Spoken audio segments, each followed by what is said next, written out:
brave souls. I see one more coming.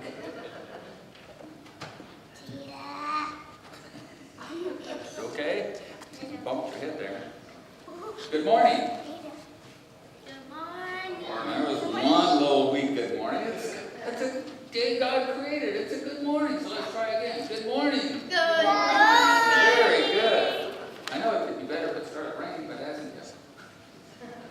Well, during the week I was getting ready for work, and I pulled up my sock, and I started to put it on, and had a hole in it.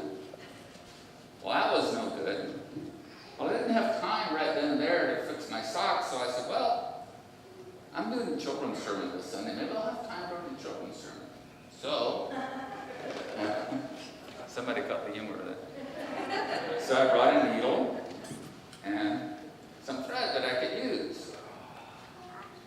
Well, let's see. Well, what do I have to do to be able to use this to fix my sock? Joey? You would need thinner thread and a needle. So, and the thinner thread is you supposed to. Okay, well, And then you tie it off. yeah, you're kind of saying what I would need to do is be able to thread the thread into the needle, then I can fix my sock, right? Okay, let me see. Oh, wow, this is not working at all. Try it a different way. Try a different one. Well, anybody want to try? I know this is kind of a weird needle, but I put the tape on it so you don't hurt yourself. See if you can get it.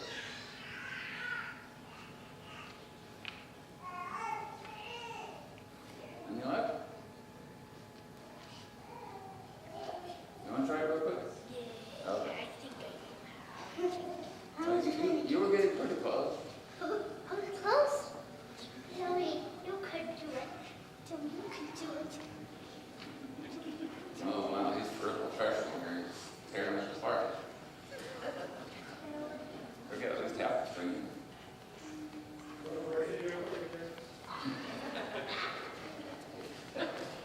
Okay, we don't want to take too long to do this. Oh, Joey, you had an idea. Yeah, but you only get the part of the string in that way. All right. Oh, you Good did job. it. But look at that, you only got half the string. Okay, There. all right. You can feel that. Okay, Joey, good all job. right. So you did a good job. You got it sort of threaded. I'm not sure how good my repair would go. But the point is, it's kind of hard to get even a string which is supposed to go through the eye of the needle, through the eye of the needle. You remember what the gospel reading, what Jesus said about how hard it would be for a rich man to go to heaven? Yeah. What did he say? He said, like, it would be harder, it would be hard for a rich man to go to heaven than a camel to go through his eye. That's right. Now, just to be honest, the eye of the needle that the Bible was talking about was not this, but the point is the same. We can hardly get the string through that we need to, and a camel was, how big is a camel? About as big as that altar. Yeah, at least as big as the altar. Well, that would really be hard to get through the eye of the needle, right? So that's how hard it is for a rich man to go through, get to heaven. But why do you think it's so hard for a rich man to get to heaven? Because the Bible tells us that Jesus died for everybody, and the Bible also tells us that God blessed Solomon with lots of money and goods. So you don't think that it's just the money and goods because they're a blessing from God. So why is it so hard for a rich man to get it to heaven? What do you think? Anybody have an idea? Because he's so focused on like his money and richness, he says he never actually has time. That's right. Go ahead. When you have a problem and if Jesus can't fix the problem, then you can ask God to help Jesus.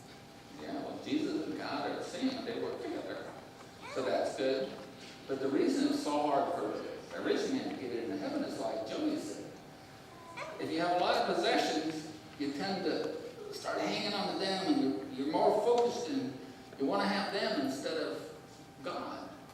And that can happen even if you aren't necessarily rich. I mean, you as kids or children probably aren't all that rich, but you may have a favorite toy or a TV show or a game that is really important to you. And sometimes it might keep you from spending time with God, and that's not good. And that's what it's talking about. Rich people tend to focus on earthly things. And if you're poor, you don't have a lot of earthly things, it's easier to focus on God, but it can No, still the happen. earthquakes in my school are from earthquakes, right? Oh, you learn how to be safe from an earthquake? When there was an earthquake here, when my mommy and daddy was still alive, and they were in the earthquake, you know what? They stayed in a tall space. They couldn't get. Okay, you're right. And so they had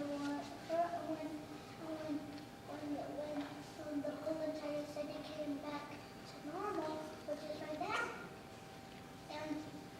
and the workers built stronger buildings, they just sway. Yeah, you're right. Yeah, and So we have to stand in a secure place during an earthquake, but we also have to be in a secure place with our faith.